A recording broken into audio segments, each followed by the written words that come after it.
I would like to move on to our next speaker, who is AJ Sharp from Sharp Relations. They are a marketing and PR agency, and AJ has sent in a video which we will try to play for you now.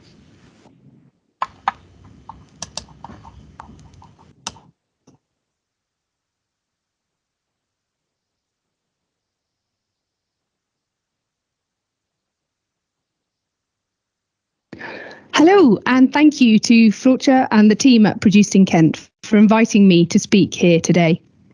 I'm sorry I'm not here in person, but by the beauty of technology, I can actually be in two places at once. I've shared on the front screen here my email address, and I invite anyone who wishes to contact me after this directly if you've got any questions, anything like that, please do. I'm going to talk about the best ways to communicate and market your net zero journey. First, who am I? I'm AJ. I'm passionate about great tasting, sustainable food and drink.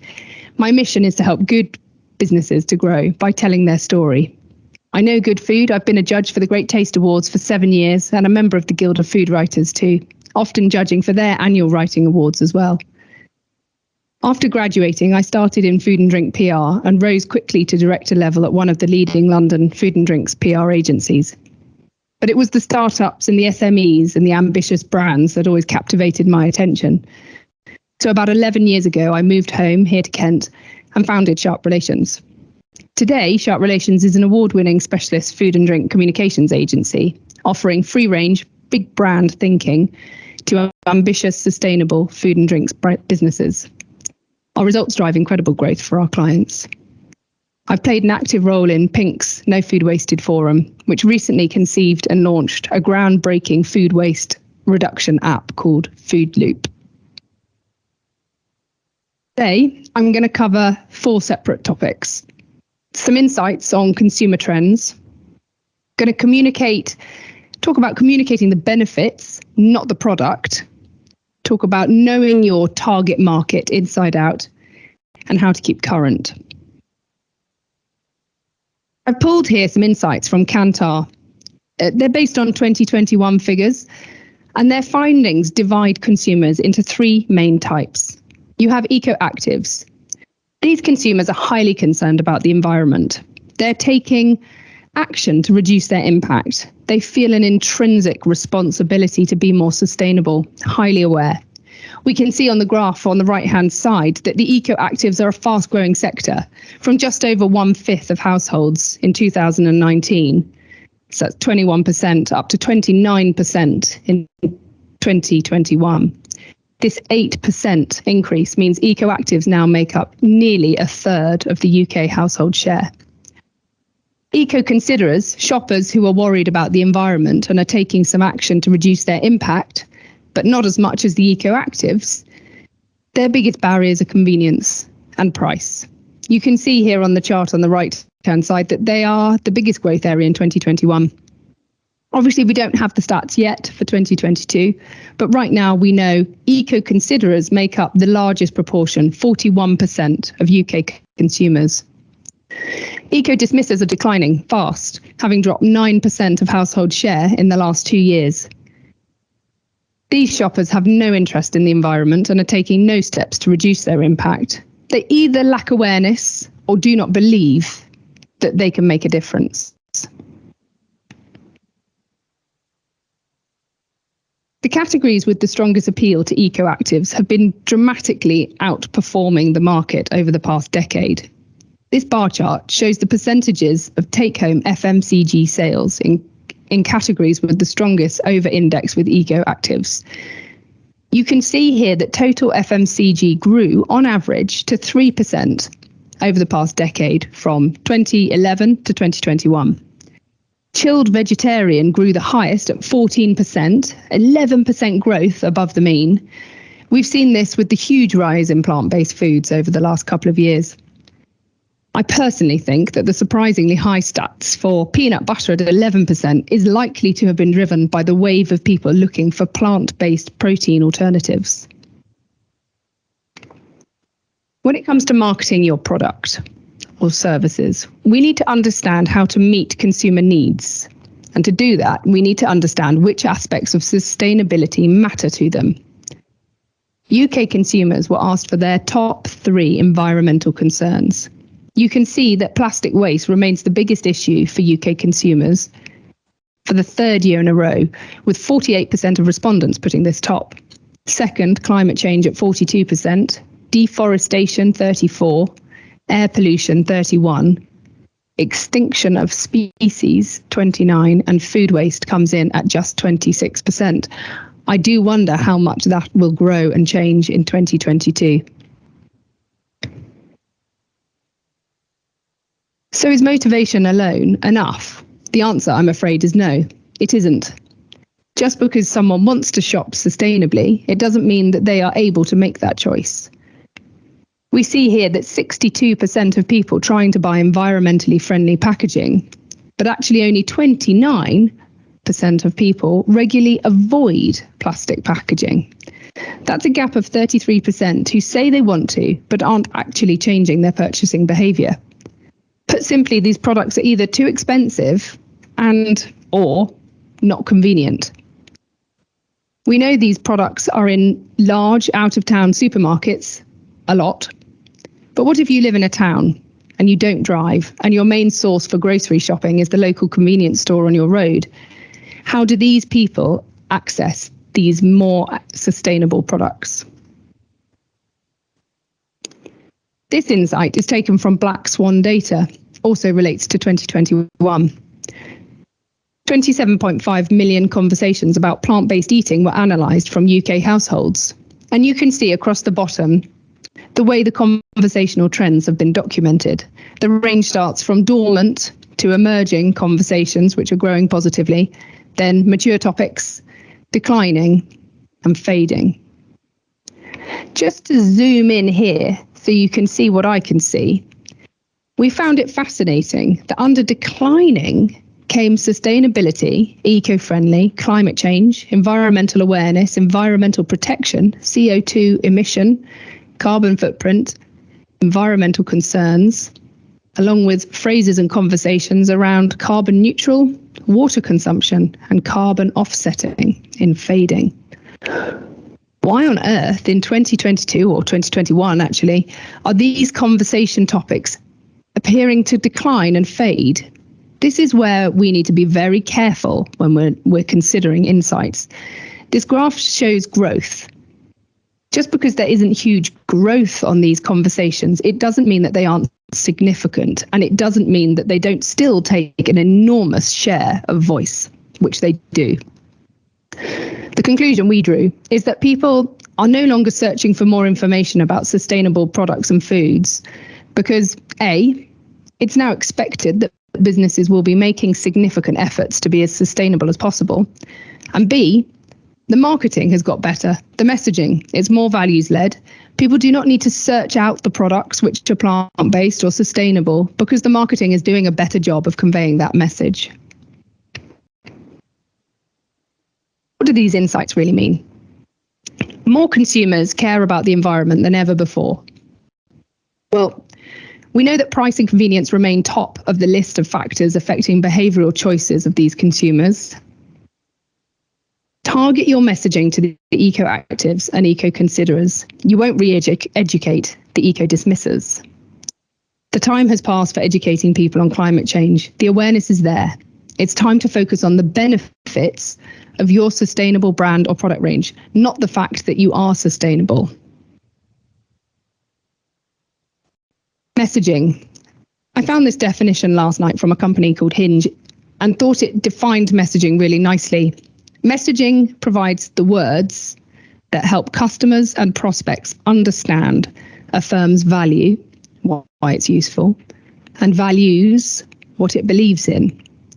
It articulates the brand's promise and stimulates desire for a firm's services or products. So let's break that down a little more. Good messaging uses words to describe your value. So this might be your USPs. It's whatever sets you apart from your competition. What is it that you are doing very well? Why do your customers connect with you? Share your values. What are your values as a business? You might adapt this from your brand mission or purpose. Often, a lot of the plant-based brands we work with enjoy leading with ethical or environmental values. This product launch has brought us one step closer to our mission to remove animal products from the food chain, is an example. Make a brand promise. What is it you will always do or offer? Will it always be the best quality ingredients? Will it always be ethically sourced cocoa? Will it always be passion for flavour? Stimulate desire. Maybe the hardest part. This is where you link the messaging back to something for the person who is receiving it. You are aiming to stimulate a desire. Usually it's either an emotional hook, something that your target market really cares about, or it's linked to a motivation. It may be linked to a need or requirement that chimes with your target market, perhaps solving something which causes them pain or discomfort. Know your target market. Being able to differentiate between generations at every point in the sales funnel is essential. Tailored communications, promotions, and messaging will help brands to increase sales to different generations. Now, remember, some feedback I have when I go through this training is about trade. Remember, your trade customers are also consumers and are also being influenced and receiving information in the same ways. We ran through the 6 main living generations and their stereotypical characteristics and behaviours. The first is the oldest generation, known as the silent generation. These guys are 76 or over. Traditional channels are best, print newspapers, TV, radio, best options to reach this generation. Then we have our 57 and 75-year-old baby boomers, so named for the huge surge in births after World War II. They grew up in the 60s and 70s, mostly retired, and the longest living generation in history. They value trusted recommendation, reviews when making purchase decisions. They're very loyal to the brands they already like. They prefer to shop in store than online. Most have embraced technology in a big way. And if they are buying online, then they're more likely to shop through a laptop or a tablet than a smartphone. Gen X, these guys are aged from 41 to 56. This generation straddles the digital world.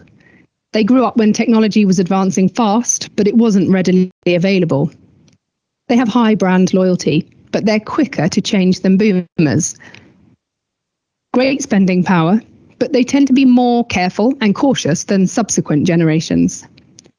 They like to shop in store or on websites. Equally, they use laptops, tablets, and phones. Millennials age from 25 to 40. They're the first generation to be digital natives, which has made this generation very self-sufficient when it comes to information. They don't have to rely on others to solve this.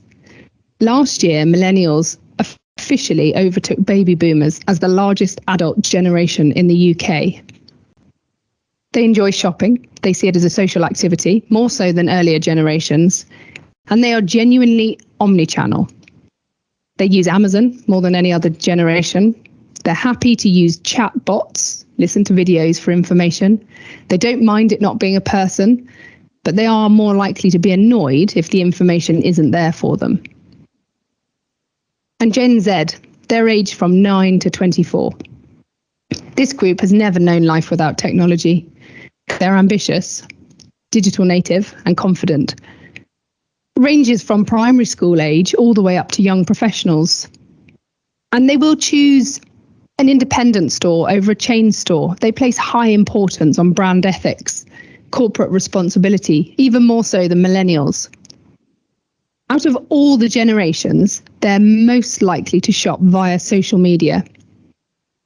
Gen Zs share many consumer characteristics with millennials. And the last one's Gen Alpha, which is 8 and below, so they're really too young to be considered for marketing yet. Interestingly, up until now, we've always believed that Gen Z and millennials are the most climate activists out of all the generations. But it seems that there is more research coming out, and there'll be more again, I'm sure, But the most recent surprising research that I found was from King's College London in collaboration with the New Scientist magazine, which was published in September 2021. According to this, they found that 7 in 10 people from all generations surveyed say climate change, biodiversity loss, and other environmental issues are big enough problems that they justify significant changes to people's lifestyles. There's no real difference in this agreement between baby boomers, 74%, the oldest generation polled, and Gen Z, 71%, the youngest generation polled. Similarly, there are almost identical levels of agreement across the generations that people themselves should be willing to make big changes to their own lifestyle to reduce the impact of climate change. Again, there's virtually no difference between the proportion of baby boomers, 68%, Gen X 66, millennials 65, and Gen Z at the top there, 70%, who say they are prepared to make such a sacrifice. Where there is some generational difference in views is on whether the environmental concerns should take precedent over economic growth, with 66% of Gen Z and 57% of millennials agreeing environmental concerns should take priority over the economy, compared with a smaller 44% of baby boomers and 45% of Gen X. What can you do? You can keep current. You can stay up to date with sustainable news.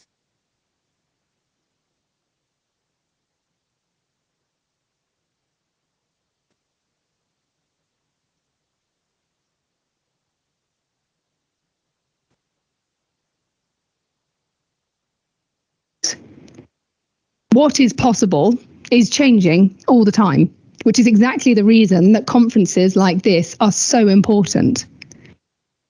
Keep up to date, show your customers that you care and that you are invested in making a change. It's a journey of continual change. Update your messaging to reflect your sustainable progress. If you've made the switch from glass to aluminium or plastic to plant-based packaging, share this with your followers. Customers remember what you do far more than what you say. Explain what you're doing and why you're doing it. Be specific. Not just on your social media and your website, but on your packaging too. Customers do want to know. Lead with your values and your brand promise. What is it that you as a business is trying to achieve? Are you trying to sell a product or solve a social or climate-based issue? The more specific you can be about your mission or vision, the more it will chime with your audience. They'll believe you. It'll feel authentic.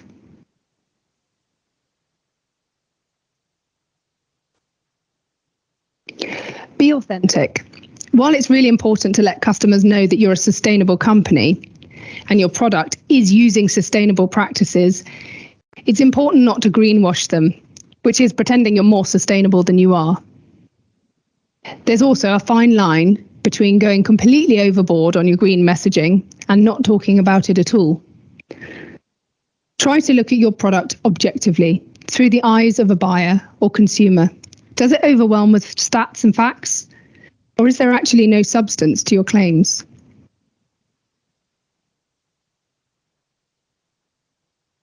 I give regular marketing workshops every Wednesday morning at 9:30 for an hour. We cover all sorts of topics just like this. And every single week, I repeat the same mantra. No one knows how good your product or service is until the sale has occurred. Until this point, they only know how good your marketing is. Some people mistakenly believe that having a great product or service is enough to get them noticed. But before they buy, they can only know how good your marketing is. So put simply, the business with the best marketing will win every time.